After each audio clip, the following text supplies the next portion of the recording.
Bueno, buenos días chicos, ¿cómo me les va? Espero que esta semana santa haya sido una semana de mucha reflexión, de mucha paz. Les mando a todos un abrazo muy fraterno y un saludo lleno de amor y paz. Chicos, su profe Marilyn les habla. Vamos a terminar con uno de los temitas que estábamos viendo que hacen parte del primer periodo. ¿Listo, chicos? Entonces este tema pues es la reproducción, como lo vemos acá. Entonces, pues la reproducción va a ser el mecanismo por el cual nosotros vamos a poder asegurar que las especies existan en el planeta Tierra, ¿sí? Entonces, este se va a dividir en dos maneras, de manera sexual y asexual, que son las que estamos evidenciando ahí, ¿listo? Entonces vamos a tener que en la sexual van a haber dos progenitores, un macho y una hembra de las diferentes especies, va a haber una unión de gametos por medio de un proceso que se conoce como la fecundación y acá va a haber una heredabilidad de caracteres, o sea, vamos a tener caracteres parecidos, ¿sí? Ya sea nuestro padre o ya sea nuestra madre, eso es a lo que se hace referencia.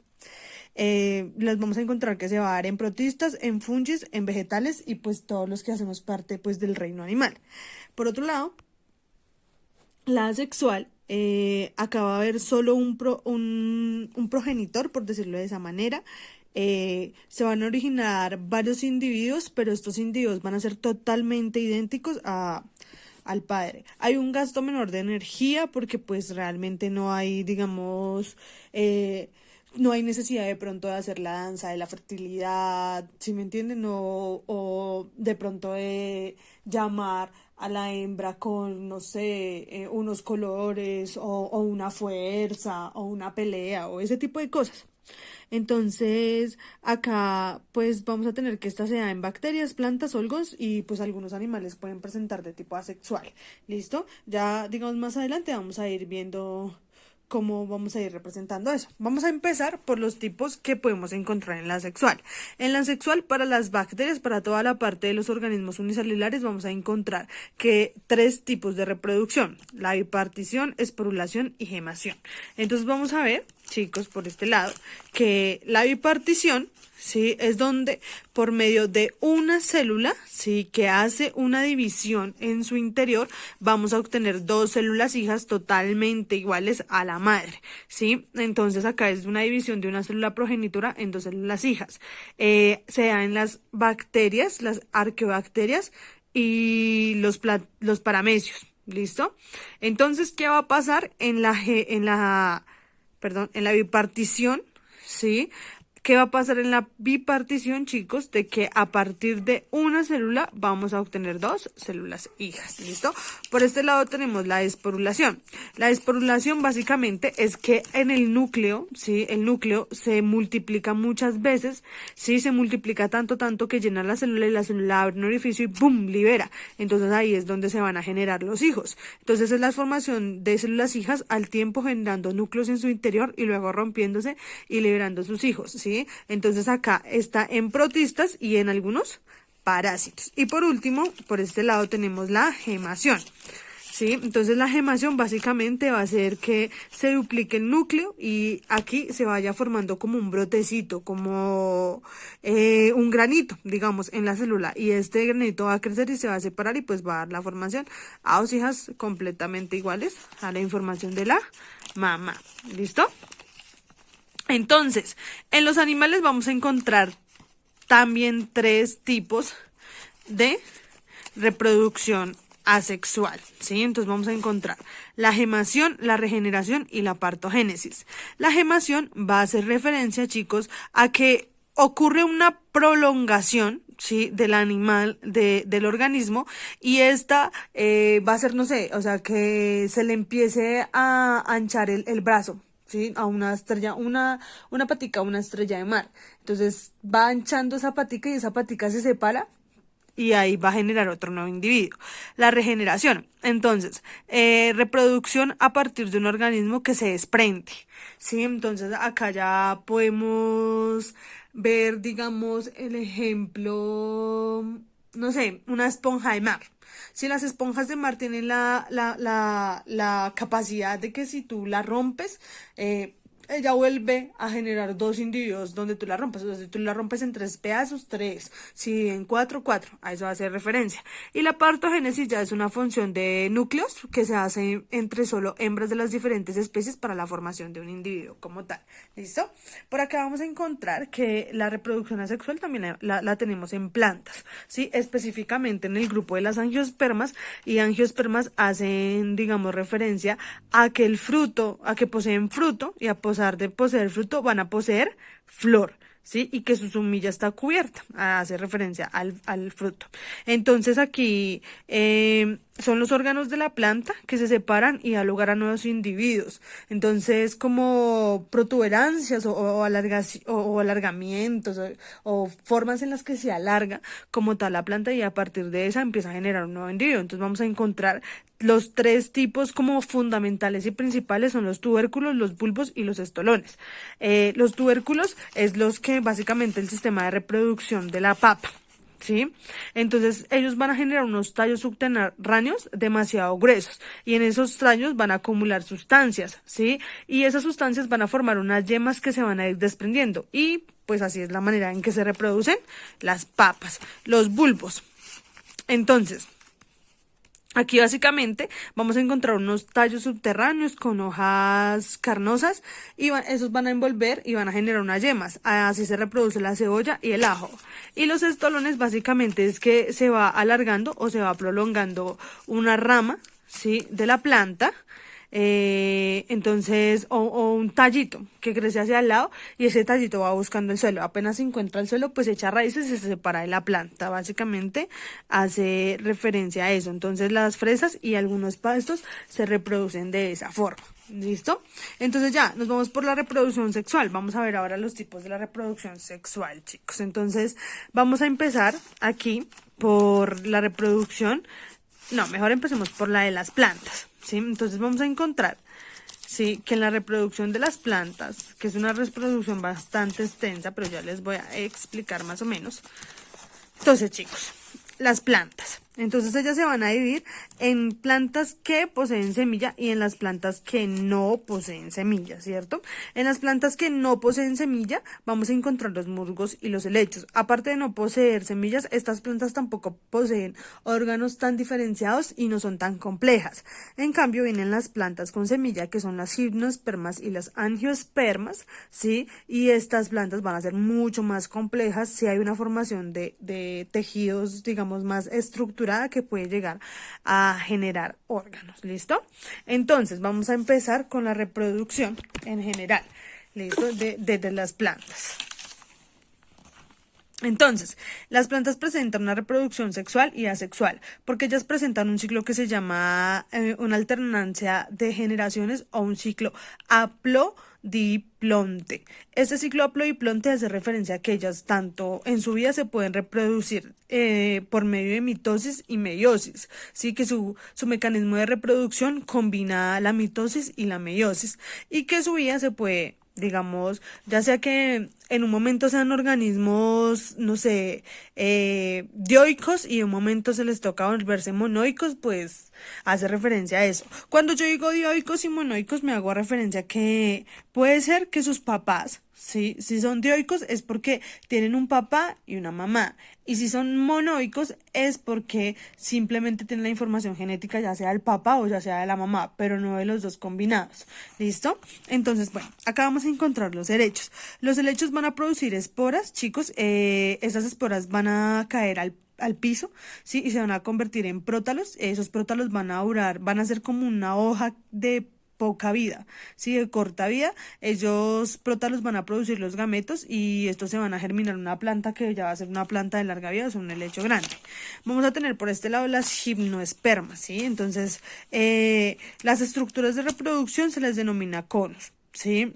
Conos, cuando hacen de femenino, van a producir óvulos, y cuando hacen del masculino, pues van a producir polen, básicamente. El mecanismo de reproducción de esta planta básicamente es el viento, ¿sí? El proceso de fecundación se va a dar en una estructura, ¿sí? Que se llama el gineceo, y en esa gineceo básicamente se va a formar en la semilla como especie de unas escamitas, y esas escamitas lo que van a hacer es proteger la semilla. La mayoría, digamos, de árboles que se reproducen de esta manera son los pinos o el eucalipto.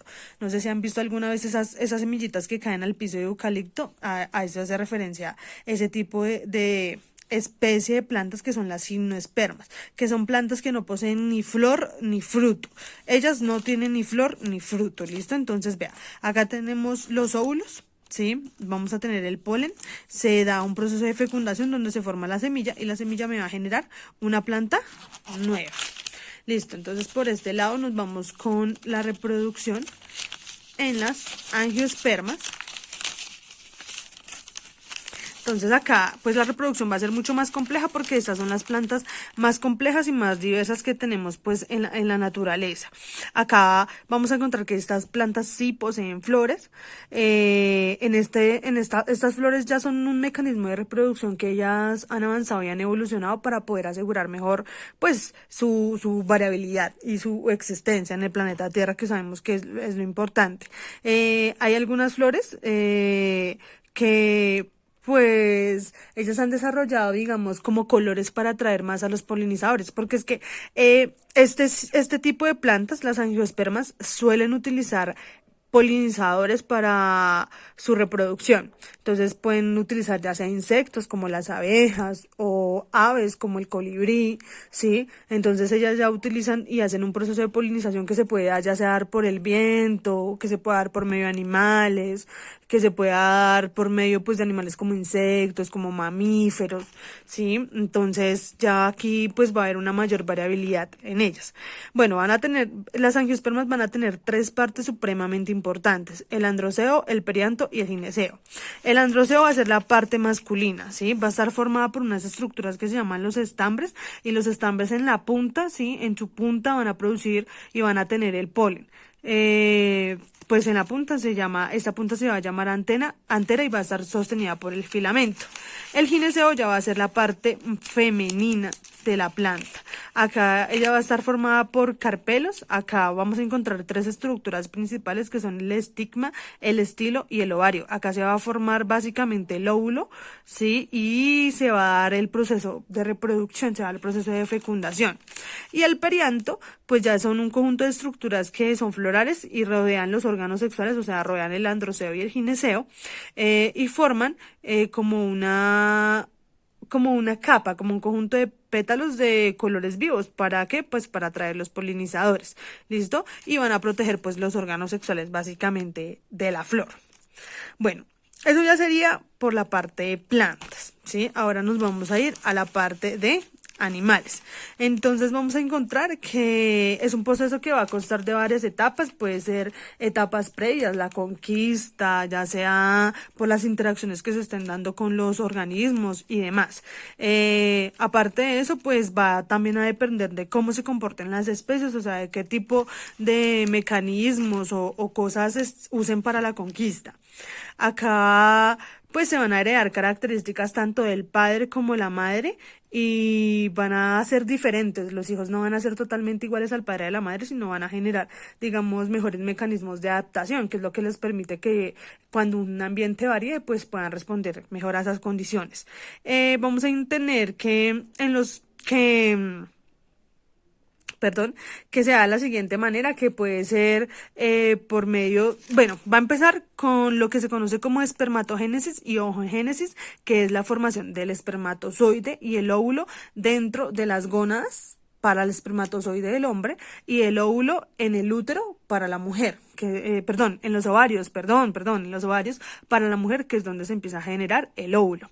Vamos a encontrar dos tipos de fecundación, una externa y una interna. La externa es la que se da por fuera, es decir, por ejemplo, una ranita cuando desova sus huevitos en el agua, llega la rana macho y fecunda los huevitos, pero entonces los huevitos ya han salido de la ranita. A eso se le conoce como una fecundación externa. Y una fecundación interna básicamente es la que hacen de pronto, no sé, los perros, ¿sí? Que tiene que haber un encuentro coitogenital para que se dé el proceso de reproducción. A eso le conoce como una reproducción interna, ¿listo? Y pues vamos a tener ya la formación del cigoto o la formación del feto. Pues vamos a dividirlo pues en los dos grandes grupos, ¿sí? En invertebrados y vertebrados. En invertebrados pues en la mayoría acá son pequeñitos, son muy fértiles, entonces van a tardar poquito tiempo en desarrollarse y pues sus ciclos de vida van a ser muy cortos y aparte van a presentar cambios como los que se conocen de la metamorfosis, ¿sí? Entonces que van a pasar de pronto de larva a pupa y luego al organismo de huevo, larva, ¿sí? Van a poseer un ciclo, ¿sí? Que se va a llamar la metamorfosis, que es el ciclo de desarrollo, digamos, que tienen también las ranas. Volvámoslas a citar, que primero inician como un huevo, luego inician como una larva, luego como una larva como un renacuajo y luego de un renacuajo pasan a ser una rana, que es el organismo final. Y entre todo ese proceso sufren cambios supremamente notorios, como la rana inicia siendo el agua y termina siendo un animal anfibio, que puede estar tanto en el agua como en lo terrestre. ¿Listo? Entonces, los vertebrados. Los vertebrados pues son los que menos hijos producen porque pues la reproducción para ellos es mucho más compleja, es mucho más estructurada, tiene hasta tiempos de reproducción, no se pueden reproducir en todos los momentos, sino como que hay sus espacios de reproducción. ¿Listo? Entonces acá vamos a encontrar el ovíparo. En los tipos de reproducción se van a dividir en ovíparo, ovovivíparo y vivíparo. Ovíparo es cuando la madre ha expulsado el huevo fuera de su cuerpo y este huevo es demasiado rico en vitelo. El vitelo va a servir de alimento para que cuando ese embrión vaya creciendo pues se vaya alimentando él mismo. La mayoría de animales que se reproducen de esta manera pues son todo lo que tienen que ver con aves, ¿no? En general todas las aves. El ovovivíparo, sí, va a ser un huevo que se va a desarrollar dentro de la madre, pero entonces un poco antes de que ya eclosione el huevo, o sea, que nazca el embrión, o en el momento que ya vaya naciendo, pues el huevo se va rompiendo y el organismo va saliendo. La mayoría que se reproducen de esta manera son las serpientes. Y el vivíparo, pues ya va a suceder dentro de la madre, pero se va a dividir en dos tipos, en placentarios y marsupiales. Placentarios de que todo el desarrollo sea dentro de la barriga. ¿Sí? Entonces, imaginemos, no sé, el desarrollo de nosotros, ¿cierto? De la especie del hombre. Y los marsupiales, ya el cangurito. ¿Sí? Entonces el cangurito a los 3 meses sale de la cavidad vaginal de la hembra, canguro, se desplaza por su cuerpito y se le mete en una bolsita que tiene en la barriga que se conoce como marsupio. Y ahí se queda hasta que es totalmente fuerte para crecer. Bueno, chicos, esta es la explicación pues de la clase de hoy, del día de hoy.